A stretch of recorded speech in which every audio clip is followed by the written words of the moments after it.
Hi everybody. Am I audible? Yeah. Good evening, ma'am. Yes, ma'am, Yeah. you're audible. Good evening. So I guess this is your final presentation that guys are going to give. So I think 1 hour time we have. That should be good for 3 presentations. So let's begin straight away. Who wants to go first? Which team? Can we go first? Yeah, sure, go ahead. Okay. Uh, Sarah.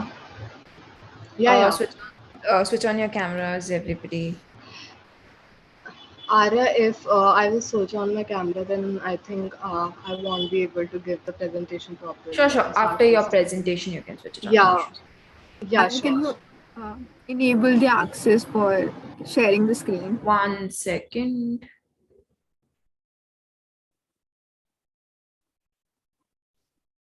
For Sarah, right? Or for Sejal?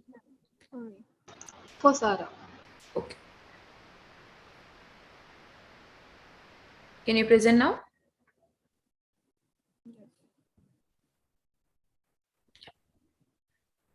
Is the screen visible? Yes, it is visible. Yes, Sarah.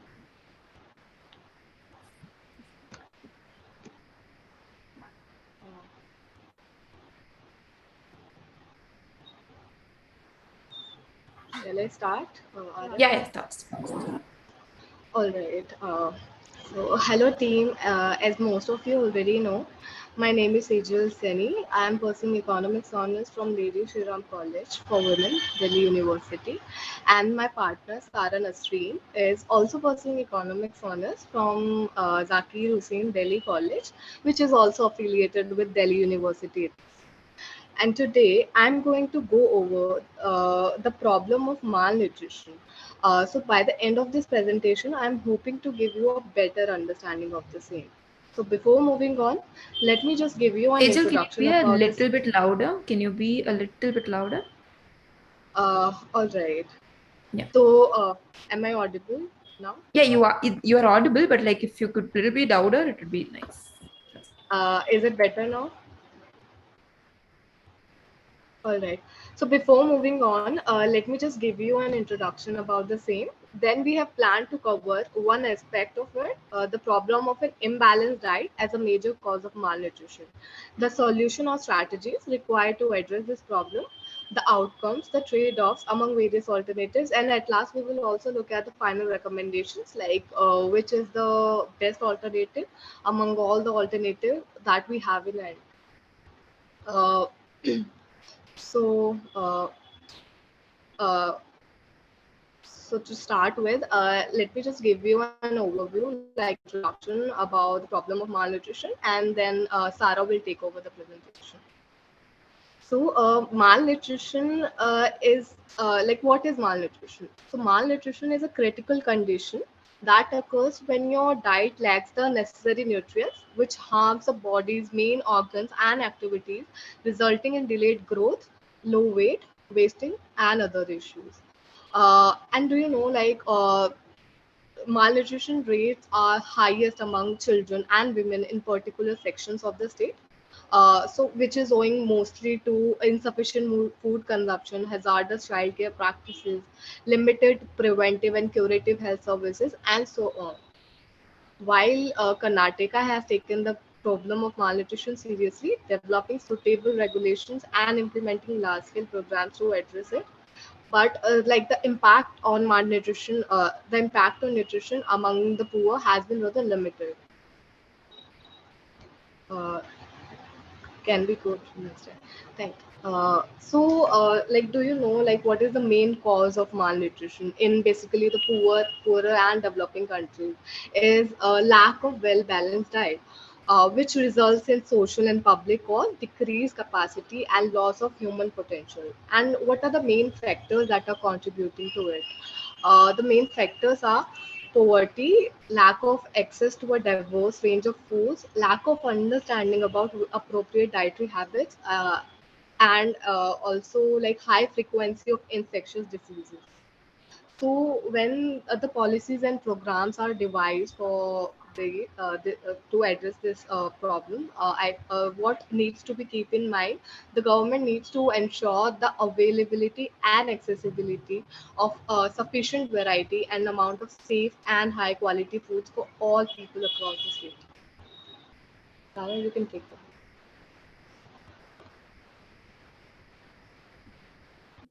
So, despite decades of effort to combat malnutrition, India's malnutrition rates are amongst the highest in the world.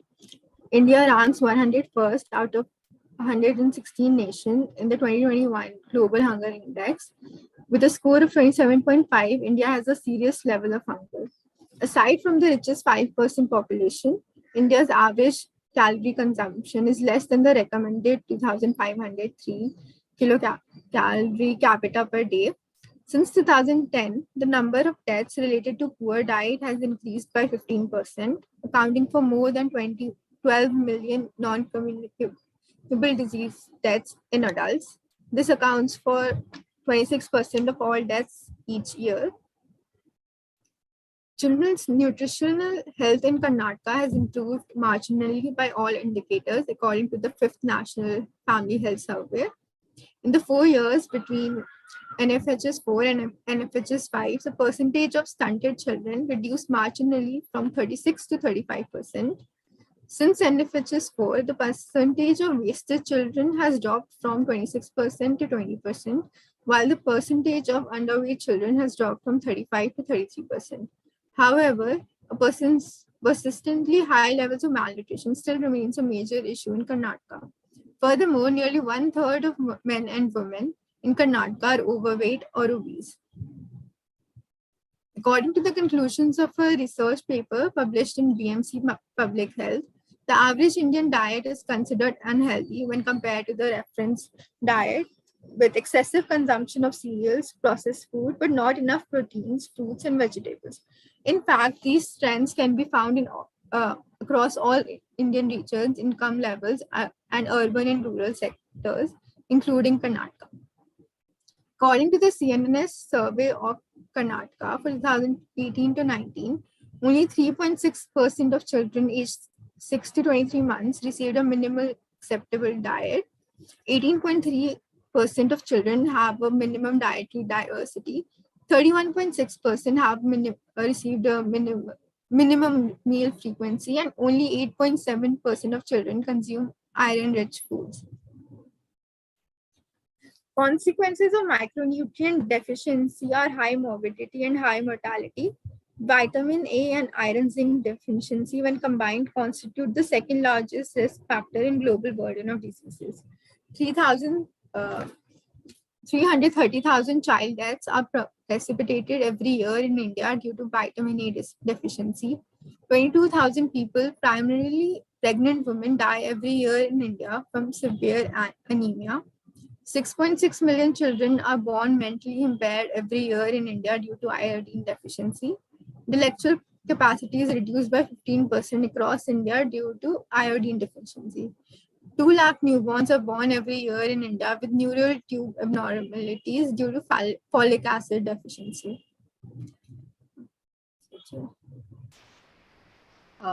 So now we will look at the alternative solutions to tackle this problem of malnutrition in Karnataka.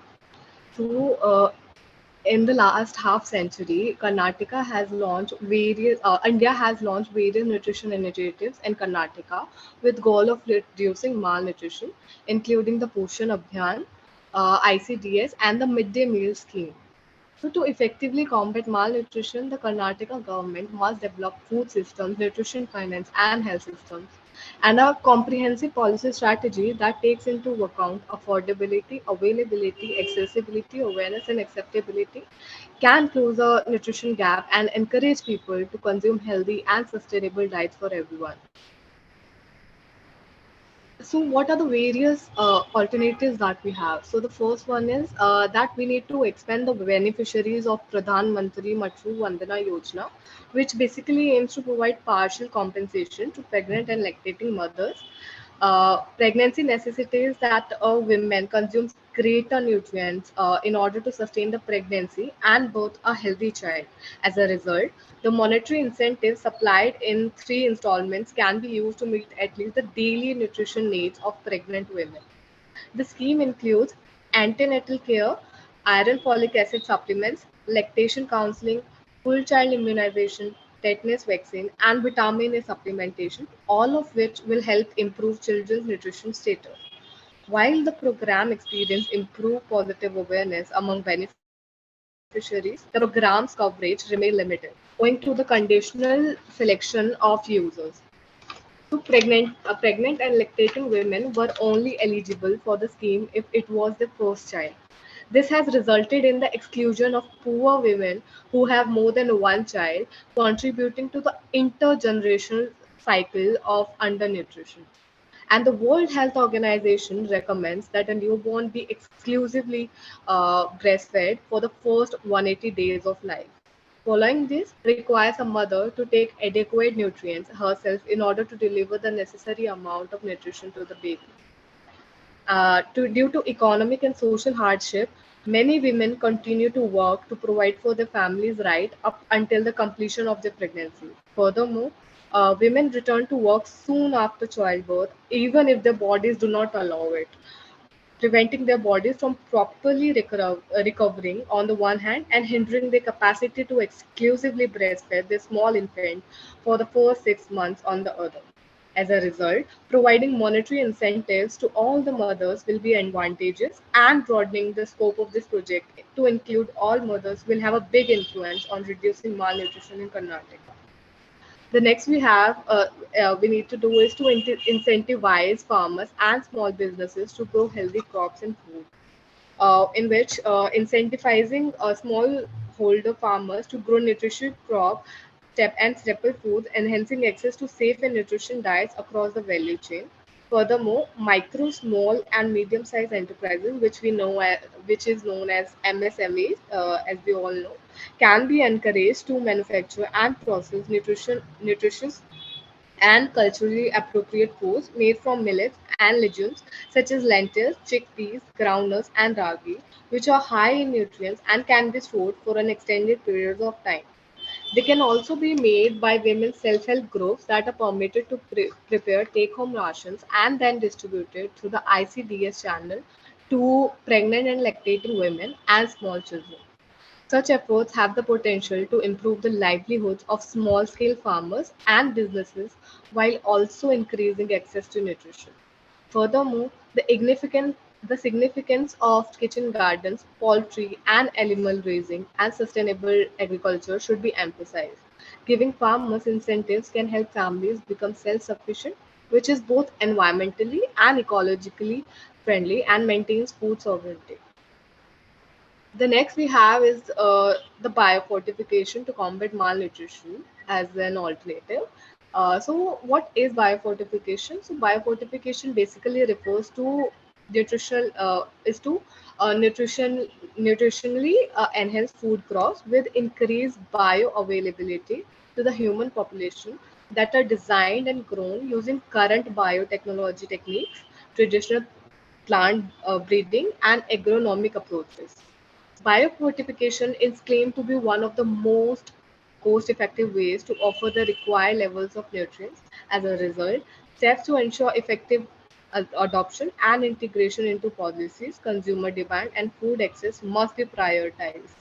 Bioengineering can be used directly boost the micronutrient content of an already established food crop by carefully manipulating the plant's genomes.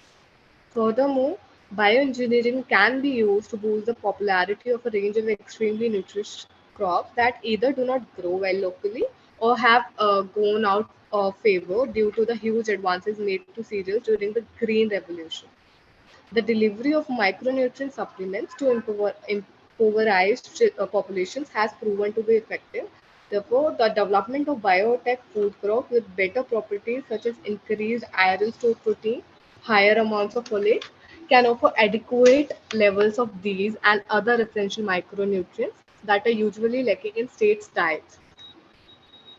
Then the fourth we have is the raising awareness about nutrition habits and giving nutrition education. So raising knowledge about better nutrition practices is essential. The Jan Andolan initiative can be used to launch a social behavior change campaign aimed at improving food safety and feeding habits in the home. And the frontline employees can also be empowered to stop the growth in malnutrition. During pandemics, they might be taught and equipped with behavior change communication equipment, equipping them with the necessary information and communication technology equipment will allow them to disseminate information via digital channels. Furthermore, people can be educated on the nutritional quality of a variety of locally available and culturally acceptable low cost items, as well as the need of including milk, eggs, meat, or pulses in adequate quantities in the diet to increase the net dietary protein value. So, the primary purpose of nutrition education is to raise public awareness about what makes a healthy diet and how to enhance one's diet and lifestyle. And also, the recent research indicates that public awareness campaign can have a major impact on behavior. So, consumer awareness efforts such as the Beti Bachao, Beti Padhao Andolan had a good impact on India. Polio eradication also relied heavily on public awareness initiatives. As a result, we might anticipate a similar consequence of nutrition awareness programs. And the last we have is to providing eggs in midday meals or maybe like anganwadis, in which so the decision to include eggs and bananas in midday meals in seven Karnataka backward areas is a step in the right direction, but it is limited in scope and size. So to restate, malnutrition must be prevented rather than treated. It is therefore unreasonable to distribute eggs just in unreserved areas with high levels of malnutrition. So this effort should be expanded by the government to all districts. Furthermore, instead of every alternate day, the eggs should be distributed to children on all school days, which are all 5 days of the week. And providing eggs ensures that girls and boys consume nutritious food in equal amounts and at the same time overturns the patriarchal norm of women eating last and least in the household. Eggs also include important elements such as iron, calcium, vitamin A, and vitamin C. Though some vegetarian alternatives can match eggs in protein content, for example, soya chunks, or calcium content, for example, milk, but none of them provide all elements at the same time from a single source. So eggs are also a good source of iron for pregnant and nursing women, and many of whom are anemic.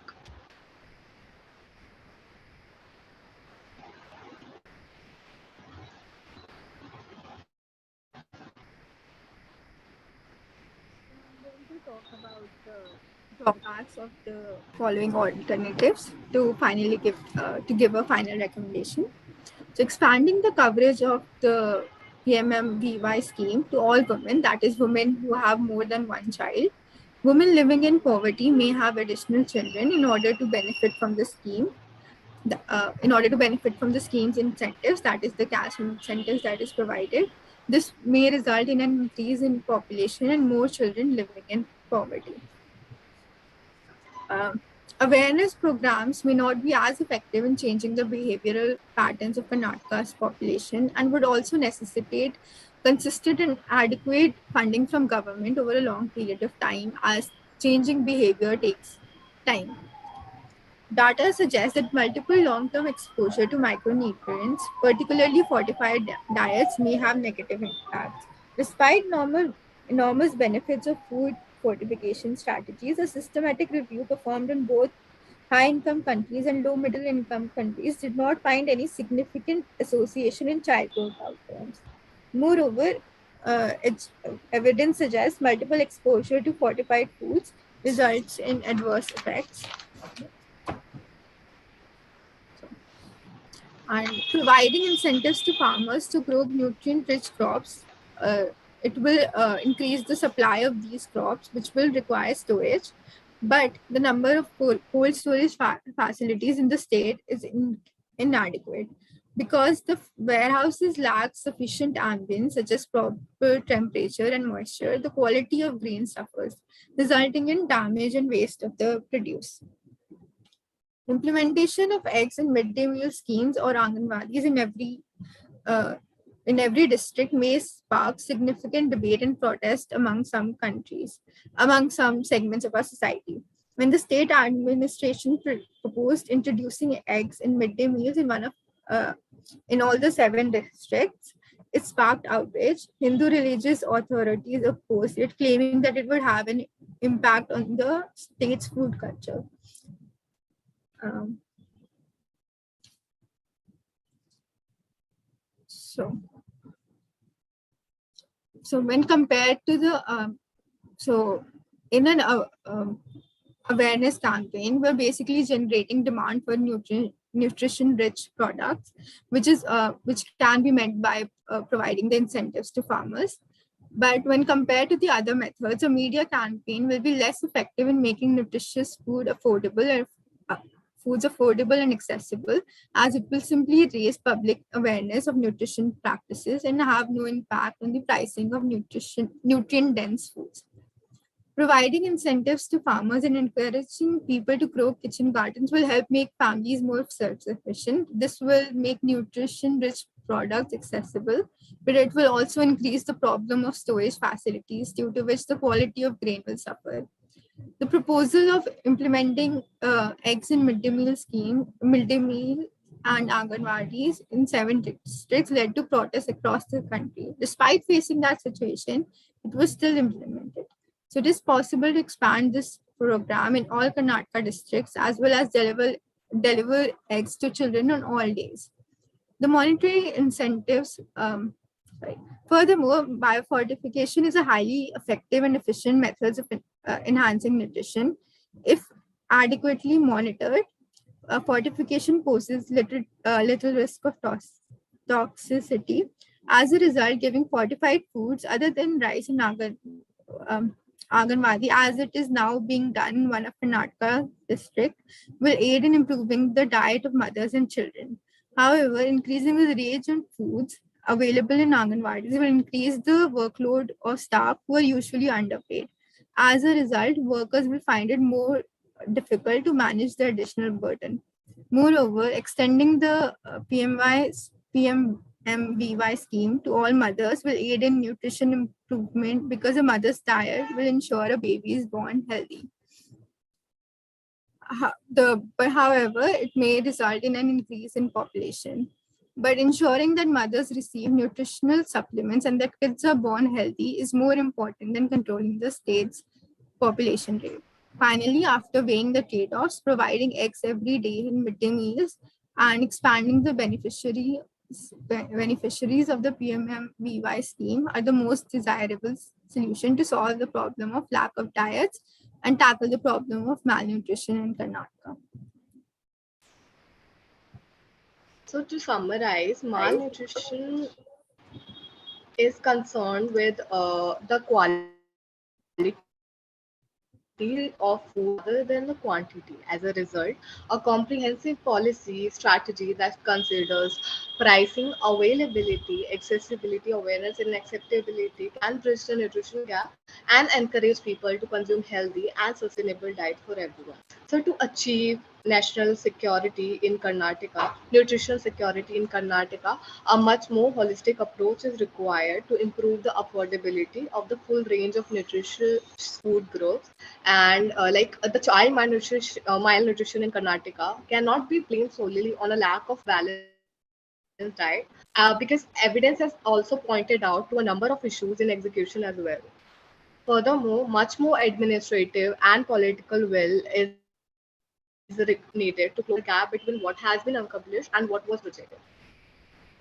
So, before coming towards the end of this presentation, I would like to quote our respected Prime Minister, Mr. Narendra Modi ji's words, which is people power must be combined with good governance to bring about real, deep, and lasting change.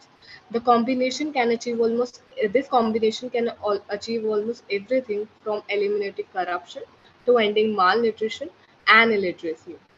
So now, towards the end of our presentation, I would like to say that I am extremely grateful to Abhishek sir for providing us this opportunity to be a part of this wonderful organization and this wonderful team. I would also like to thank Ara for always guiding us at each point and for always being there. And I would also like to thank Sarah for being my partner and for all, like, she's just amazing. I couldn't have, we both couldn't have done this like without each other. And at last, I would also like to thank all the wonderful team members for being here. Thank you all. That is it. Thank you so much, Sejal and Sarah. It was a very good presentation. Really liked it. Like you've made a lot of changes from whatever I've told from last time. Nice, really great. But I have few things that you guys have to keep in mind.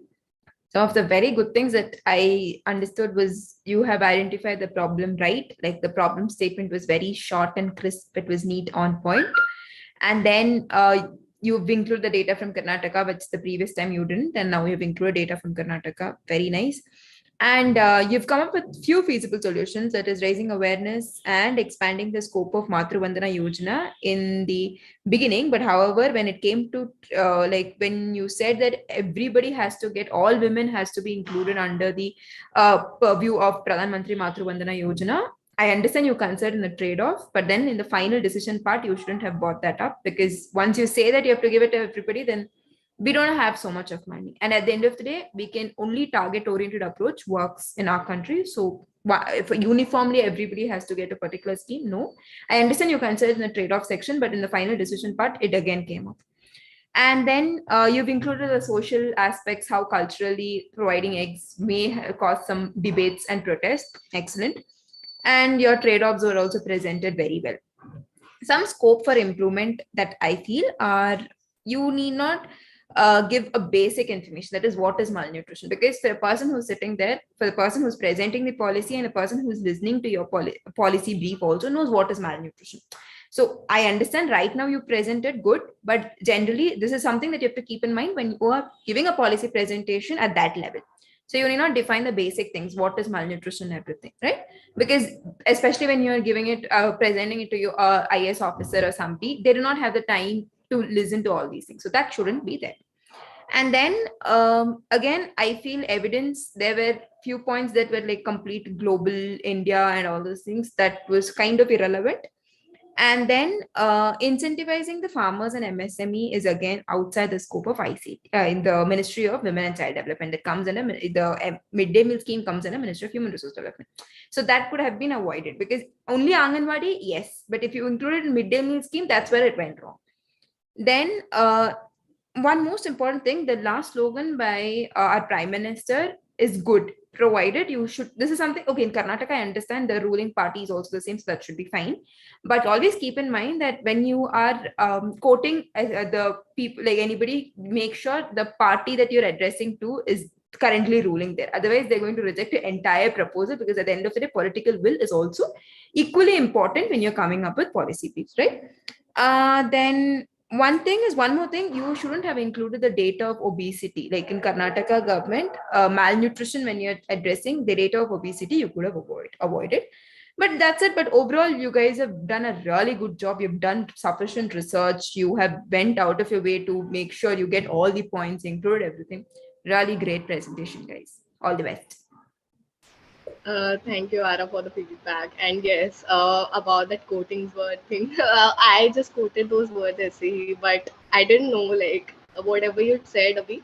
So yeah, I will make that sure from the next time. And thank you for the feedback. Thank you.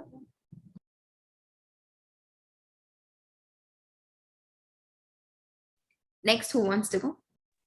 Ma'am Tanishka and I want to go next. Sure. Go ahead. Ma'am, can you please give Tanishka permission to share her screen? Yes, just a second.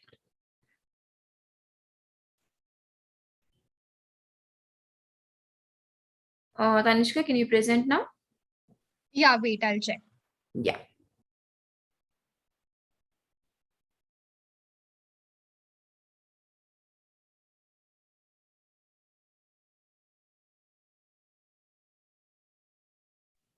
Others, please do switch on your cameras. Whoever has got the sufficient bandwidth, please go ahead and switch on your cameras.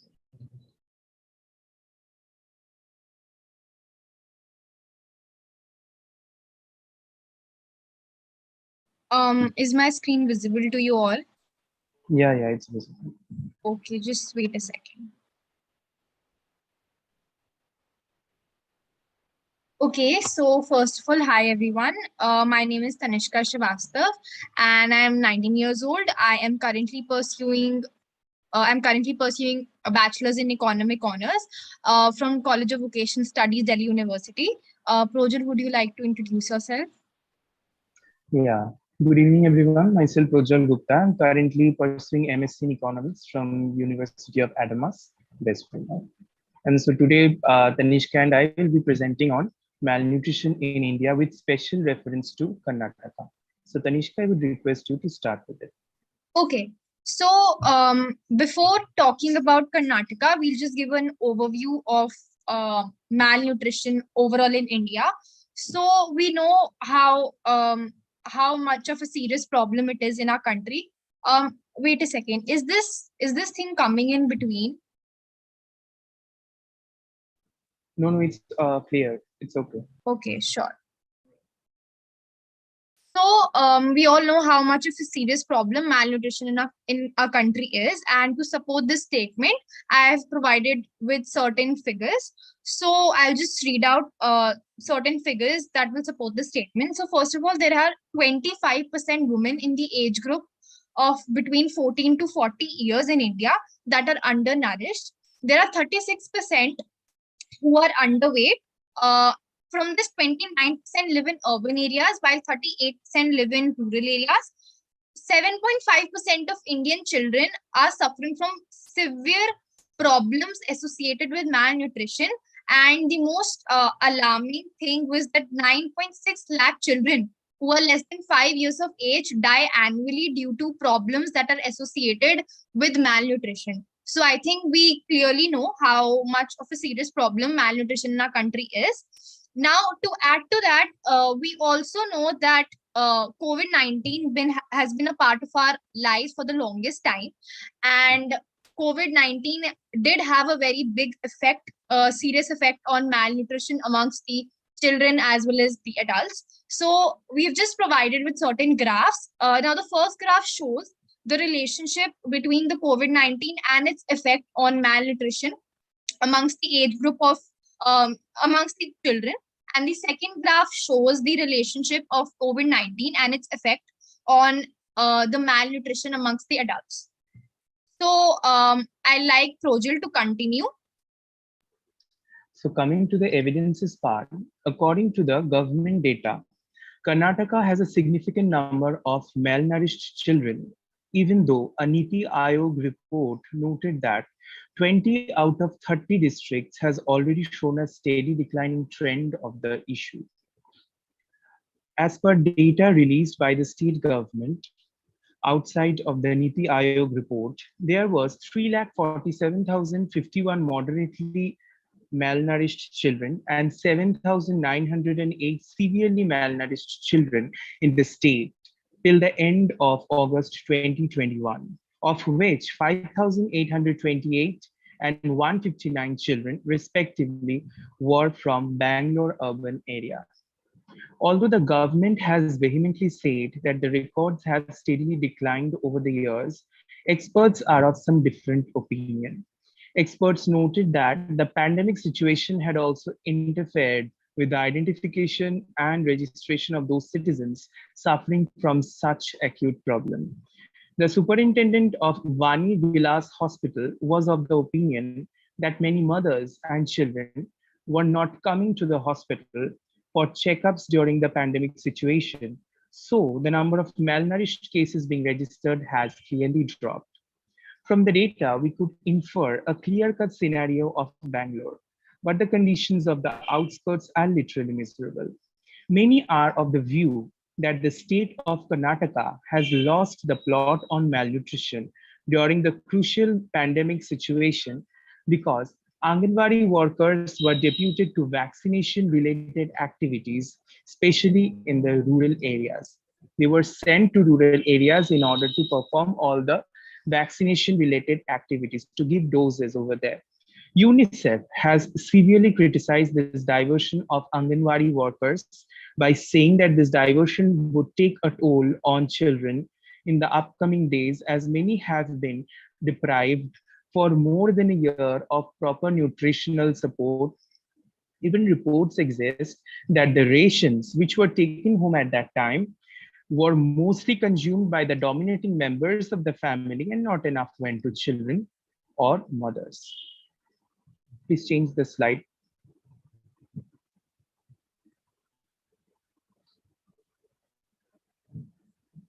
Tanishka, please change the slide.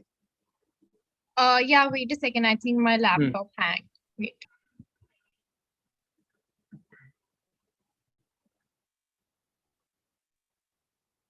Can I like stop sharing for a second? I'll just check and start sharing again. Yes, yes, yes. Really I think sorry for the inconvenience. no issues, no issues. Prajwal, you can Okay, continue with the presentation. yeah, I'm continuing. Okay, ma'am. So coming to the alternatives part, Karnataka government has already begun exploring options to find an alternative to boiled eggs in the meal system, as it looks to tackle malnutrition among school children in various parts of the state. Actually, the thought of the government behind this act was that egg was the best known single source of protein. This led to its inclusion in the midday meal scheme to help children combat the acute issue of malnutrition. The state government is even exploring at a fast rate other options to provide protein rich food to children as an alternative to eggs. According to the National Family Health Survey NFHS, the state government had introduced boiled eggs or bananas for students in the districts of Ballari, Bidar, Kalaburagi, Koppal, Raichur, Vijaypura, and Yadgir. The scheme estimated that over 14,44,322 students would get benefited if the process was allowed to be carried out smoothly by the opposition parties. However, the opposition parties raised the voice against this move and stated that it was not right to force the children to consume eggs. Instead, they should be given the money which was allotted for purchasing eggs. Coming to the criteria section, the issue of malnutrition includes the top 5 ranked criteria, which included 3 phenotypic ones like weight loss, low body mass index. Now, talking about the BMI, it's actually a measure of body fat based on height and weight that applies to adults, both men and women, and reduced muscle mass, and 2 of the etiologic criteria like reduced food intake or assimilation and inflammation or disease burden. Coming to the outcome, despite recent high economic growth and an appreciable decrease in the proportion of population residing below the poverty line, the prevalence of malnutrition in India is one of the most alarming issues in the world. Karnataka state, with a total population of 61 million as of 2011 census, consists of large population, particularly in the northern districts, and more isolated, non-irrigated and tribal areas, who suffer from deep poverty and high vulnerability to food insecurity. Household surveys have found both persistently high overall malnutrition levels and significant inequalities in the state. In 2005 and 6, 42% of children under 3 years of age were chronically malnourished in the state, which was unchanged from 1998 to 1999 calculations. 58% of children under age 3 in the purest wealth quintile are chronically malnourished, much higher than the 25% prevalence in the highest quintile. Stunting is a sign of chronic undernutrition also. Despite schemes like midday meal, Shira Bhagya by the state government of Karnataka, 35% of children under the age of 5 in the state are stunted, just 1% less than the national average of 36% as per the National Family Health Survey, NFHS 5. Stunting indicates that the damage due to poor nutrition is irreversible.